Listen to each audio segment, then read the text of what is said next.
오늘 아침에 왜 하나님 마음에 합한 자인가 그런 제목으로 말씀 나누겠습니다. 은혜와 축복의 시간 되어지기를 소망합니다. 다윗이 범죄함으로 말미암아 남의 아내를 빼앗고 그 남편을 모살하여 죽임으로 말미암아 하나님의 심판이 다윗에게 임하여지겠다라는 것을 나단 선지자를 통하여 말하였습니다. 칼이 영원히 다윗의 집을 떠나지 아니하겠다라고 그렇게 말씀했습니다. 죄의 삭은 사망이다 말씀하신 것처럼 진짜 우리아의 아내가 이제 해산할 날이 차서 아이를 낳았는데 하나님께서 치심으로 그 아이가 심히 아팠다라는 것을 말씀하십니다. 아이가 태어나면 이스라엘은 보통 8일 만에 할례를 받고 그 다음에 아이의 이름을 정해주고 그렇게 한다고 합니다. 하나님이 치시니까 일주일 동안 이 아이가 앓다가 죽어버립니다. 아이가 할례도 받지 못하고 이름도 없는 그런 아이로 왔다가 갔다라는 것을 말씀하십니다. 이때 다윗의 모습은 어떠합니까? 아이가 아프다는 이야기를 들으면서 다윗은 하나님 앞에 금식하고 땅에 엎드려서 밤을 지새우며 그렇게 하나님 앞에 기도하였다라는 것을 말씀하십니다. 왜 그렇게 하는 것입니까? 하나님의 은혜와 하나님의 자비하심, 하나님의 긍휼을 구하는 그런 기도를 하나님 앞에 드리기 위하여 그렇게 하는 것입니다. 자신이 잘못하여서 아이가 아프고 죽을 위기에 놓였을 때 부모된 마음으로 금식하며 땅에 엎드려져서 위하여 간절히 기도하고 있는 다윗의 이 모습, 이런 모습은 하나님 앞에 얼마나 귀하고 아름다움이 되어졌는지 모르겠습니다. 신하들이 와서 다윗을 걱정합니다. 이때 다윗이 젊지 않은 나이였기 때문에 그랬겠죠.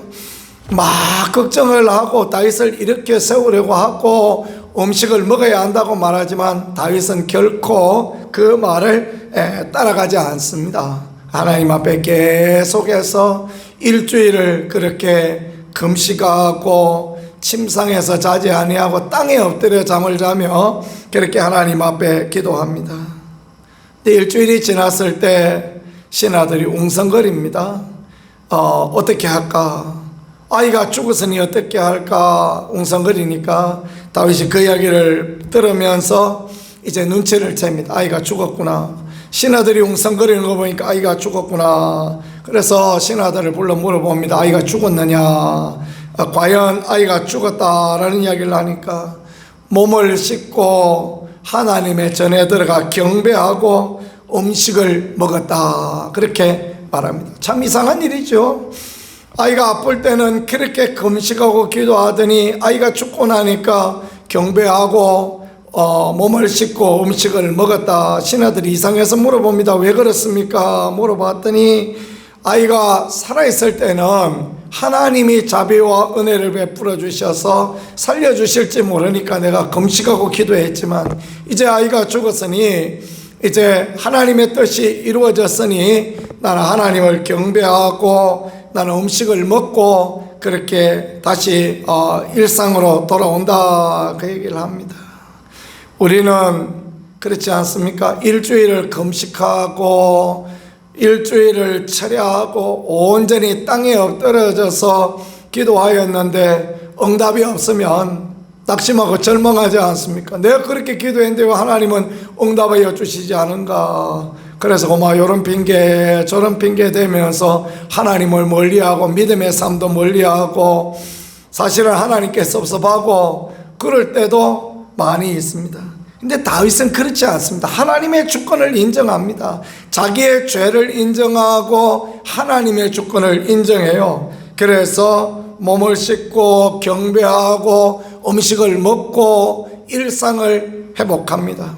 그랬더니 하나님께서 이 다윗의 태도, 기도는 응답하지 않으셨지만, 왜냐하면 하나님은 공의 하나님이기 때문에 그러시죠. 그러나 다윗의 태도를 마음의 합반자로 여기고 다윗에게 은혜를 베풀어 주시는데, 다윗의 삶에 놀라운 축복을 주시는데요.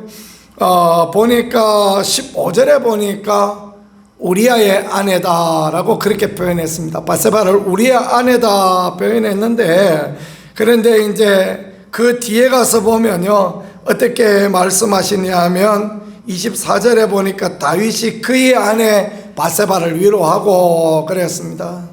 그 뒤에 하나님께서 이제 다윗이 회개하고 자복하고 금식하고 하나님 앞에 엎드려졌을 때 하나님께서 바세바를 다윗의 아내다라고 인정하시고 그를 통하여 아이를 낳게 하는데, 솔로몬이라는 아이를 낳게 하여서 그 대를 이을 수 있도록 하나님이 그렇게 복과 은혜를 허락하여 주십니다.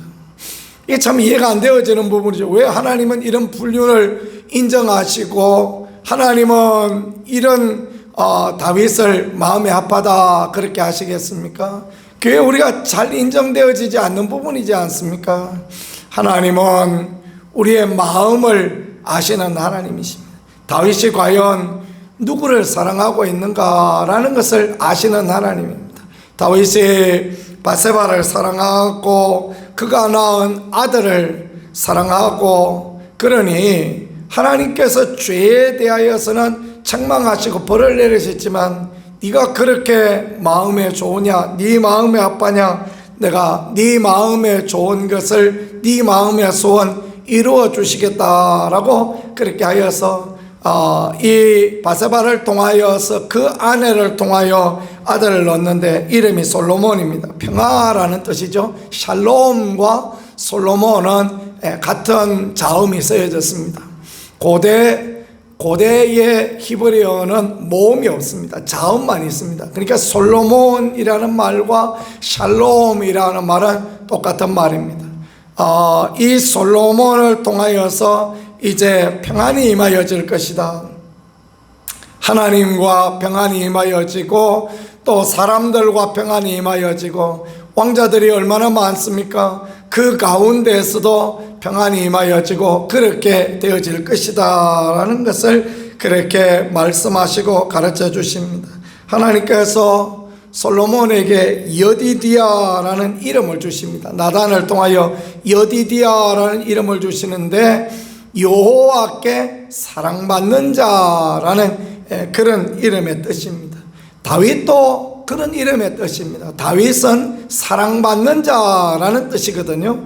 그러니까 다윗이 사랑받는 자라는 뜻인데, 하나님께서 솔로몬에게는 여디디아, 하나님께 사랑받는 자, 모든 사람에게 사랑받고 하나님께 사랑받는 아들 솔로몬을 주심으로 다윗을 인정하시고 하시는 그런 부분을 보여주시고요. 그 다음에 랍바성을 쳐서 점령하는 그런 부분을 가르쳐 주십니다. 그러니까 랍바성의 전쟁이 언제 시작되어졌습니까? 암몬과의 전쟁이 솔로몬의 아이가 잉태되어지기 전에 있었죠. 그죠? 그랬는데 아이가 출산하고 난 뒤에 죽었습니다. 적어도 1년의 시간이 지났습니다.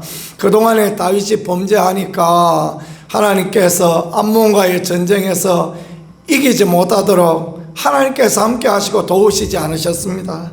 그런데 다윗이 회개하고 자복하고 하나님 마음에 합당하게 서며 또 하나님의 주권을 인정하고 그렇게 나오니 하나님께서는 새로운 자녀도 주시고 하나님께서는 전쟁에도 이기게 하시고 과연 하나님의 마음에 합한 자에 합당한 은혜를 주셨다라는 것이 오늘 말씀이 되어지겠습니다. 그렇습니다. 우리의 인생 가운데에서 우리가 사람의 마음에 합하도록 그렇게 사는 것, 그런 일을 위하여서 살아가는 일들이 얼마나 많습니까? 사람의 눈치를 보고 사람의 마음을 얻고자 하고, 그것도 잘하는 일이 되어지겠습니다. 그러나 살아계신 하나님께 마음을 얻고 하나님 마음에 합당하기 위하여 다윗이 보여주는 것처럼 하나님 앞에 금식하고 하나님 앞에 땅에 엎드려지고 하나님의 주권을 인정하고 하나님께 경배하고 그렇게 하나님 앞에 믿음으로 살아갈 때 하나님께서는 사랑한다라는 고백을 주시고 하나님께서는 막힘의 문제를 하나하나 열어주시고 하나님의 은혜와 긍휼을 평화도 하나님 주시고 이김도 하나님 주시고 그런 은총으로 역사하여 주시고 도와주신다라는 것을 말씀해 주시고 가르쳐 주고 있는 것입니다.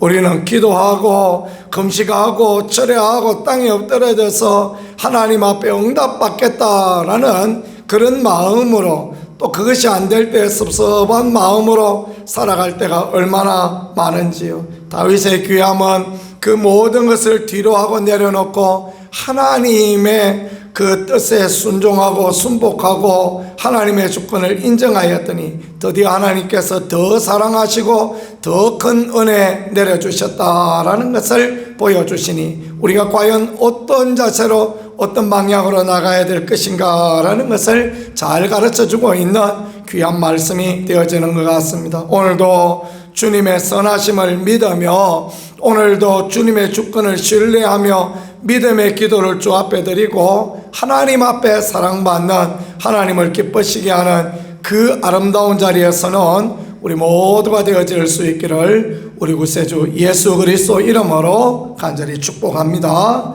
말씀을 생각하며 하나님 앞에 기도하도록 하겠습니다. 하나님, 우리에게 은혜를 다하여 주셔서 다윗과 같이 하나님의 마음에 합당한 자로 쓰기에 부족함이 없도록 도와주옵소서. 하나님 앞에 믿음의 기도를 드리고 하나님의 주권을 인정하며 우리 하나님의 도우심과 은혜만을 간절히 구하며 나가는 우리가 되어질 수 있게 도와주옵소서. 기도하겠습니다. 나라 민족을 위하여 기도하고 교회를 위하여 기도하고 집회를 위하여 기도하고 또 연약한 분들 가운데 하나님의 은혜와 위로와 긍휼을 베풀어 주셔서 속히 회복되어질 수 있게 기도하겠습니다. 기도할 많은 사람들을 붙여 주옵소서. 기도하겠습니다.